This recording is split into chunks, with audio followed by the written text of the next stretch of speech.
Ahora quiero comentar en torno a algunas traducciones de tablillas mesopotámicas.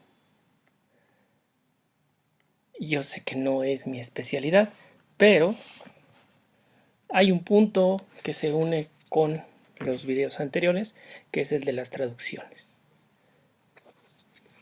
Tenemos aquí una edición del Código de Hammurabi, y lo importante, fuera de que obviamente el código es importantísimo, es el traductor, Federico Lara Peinado.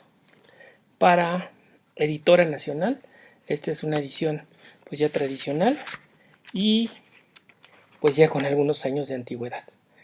La edición es de 1982, pero tenemos algunas otras cosas traducidas de las tablillas. Por ejemplo, los primeros códigos de la humanidad para tecnos, y vemos nuevamente el nombre Federico Lara Peinado, aunque en este caso aclara que es de Federico Lara Peinado y Federico Lara González.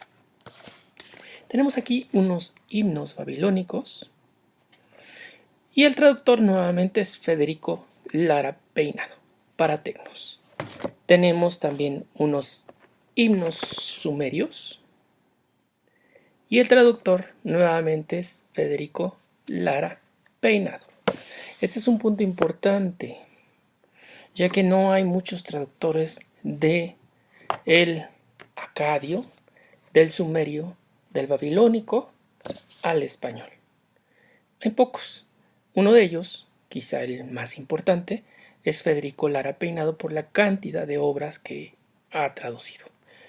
Hay, obviamente, algunas otras como esta, el poema de Gilgamesh, pero aquí no aclara muy bien en torno a los traductores. Nada más dice traducción Agustí Bartra, José Alemany Bolúfer. Y dice que la traducción de Gilgamesh fue cedida por Plaza y Janés.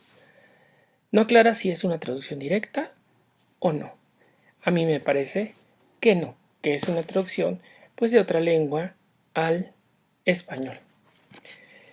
No precisamente las lenguas directas que están en las tablillas, que son estas tres que ya mencioné, y pues que se dividen sobre todo por las épocas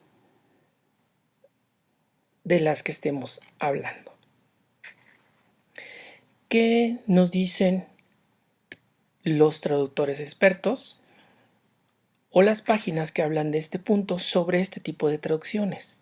Me refiero a traducciones que no son directas de la lengua, sino de otra lengua. Por ejemplo, las que yo comentaba, del griego al francés y del francés al español. Bueno, nos dicen que la consideran un fraude, que es un fingidor el traductor, que son traslaciones, no traducciones, que hay un triple salto mortal, son trabalenguas, falsas traducciones, mistificaciones. Esto es lo que dicen en torno a una supuesta traducción, que no es la traducción, sino la traducción de la traducción, para finalmente tener la obra en español. Hay un caso que yo había comentado, lo comento con un poco más de detalle, que es por ejemplo el Satiricón de Petronio.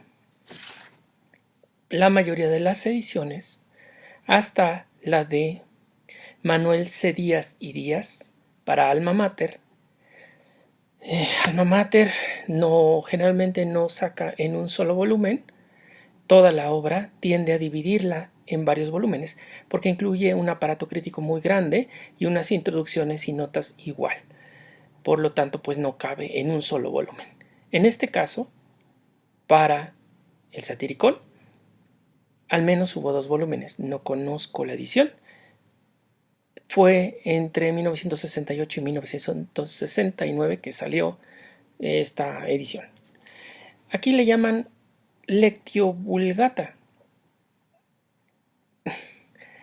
Igual, para no decirlo de una manera más despectiva como las que les dije hace un momento, pero hay unas traducciones, todas las anteriores del Satiricón están basadas en Etienne de Guerre, por ejemplo, de París 1834, o J. Vellard, París 1842 para la Nizart, los clásicos Nizart, o Alfred Ernoult, de París 1923.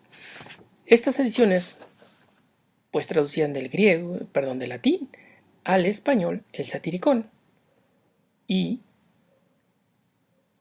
posteriormente los editores en español que querían publicar la edición del Satiricón tradujeron o pidieron que alguien tradujera del francés al español. Insisto, no hubo una traducción del Satiricón anterior a 1968 al español. Ahora, ya que tenemos este antecedente y que podemos entender que muchas de las obras no fueron traducidas hasta cierta época directo del griego o del latín, vemos y podremos juzgar traducciones como esta. 3 grandes poemas de Enheduanna dedicados a Inanna, traducidos y comentados por Betty de Jong Meador. Bien, atrás, en la puerta de forros, dice: analista junguiana, también ejerce como profesora en el California Institute of Integral Studies y en New College, ambos en San Francisco, y en Pacifica Graduate Institute en Santa Bárbara, California.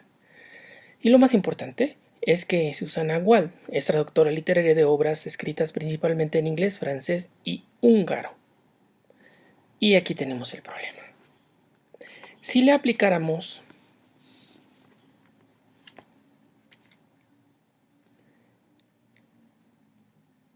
los adjetivos, los epítetos, los calificativos que le dan a traducciones de traducciones y no directas de la lengua, pues podríamos considerar que esta no es una edición muy valiosa. Es una transliteración, es una edición pues que busca dar a conocer, pero no puede ser tomada como una edición muy seria.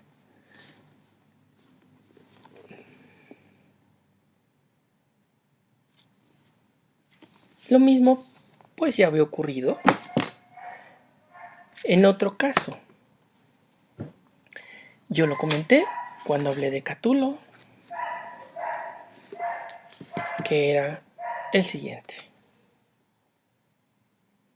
Rubén Bonifaz Nuño, El amor y la cólera, Cayo Valerio Catulo. En las ediciones de la UNAM, el año en que se hizo la edición, afortunadamente, viene hasta en la portadilla. Así que no se necesita más. 1977, y dice copyright DR, derechos reservados.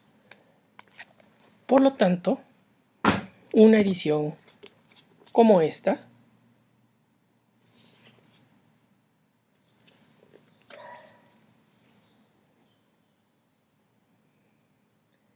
debería consignar la versión anterior. Y, como ya lo había dicho, no lo hace. En el mejor de los casos, pone Paloma Guardia, albacea de los derechos de autor de Rubén Bonifaz Nuño, y ya.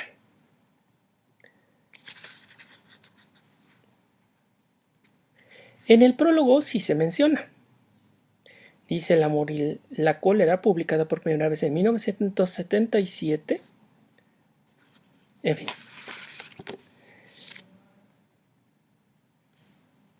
Debería consignarse de manera más legal pues el asunto de los derechos de autor. Bien. Entonces, estas traducciones, este tipo de ediciones, son ediciones pues no cuidadas, ediciones no valiosas en realidad, menos un trabajo que quiere recuperar un estudio de 1977 que entendemos que es de Rubén Bonifaz Nuño, uno de los filólogos más importantes de México, pero pues sobre un autor que ha seguido siendo estudiado durante del 77 a 1924 otros 47 años.